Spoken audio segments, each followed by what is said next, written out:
Kalau aku sakit, kita kena cakap aku ada Allah. Kalau kita ada masalah, kita kena cakap dalam diri kita aku ada Allah. Kalau kita nak tinggal benda jahat, kita tak kuat, tapi kita nak sangat berhenti dari buat jahat, tapi kita tak mampu. Mulut kita buat jahat, telinga kita buat jahat, tangan kita buat jahat, kaki kita berjalan pada tempat jahat. Kita tak mampu berhenti. Seolah-olah ada satu dalam diri kita yang mendorong kita kepada perkara tersebut. Tapi kita jangan lupa, kita ada Allah. Kita nak buat baik, nak baca Quran, selalu tak jadi. Nak pegang tasbih berzikir, selalu terkandas.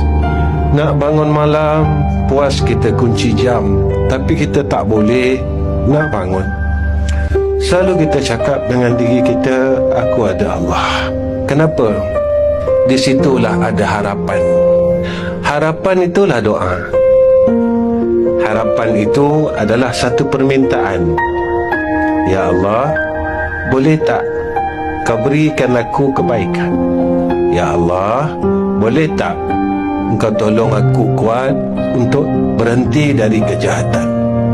Maka inilah kekuatan kita.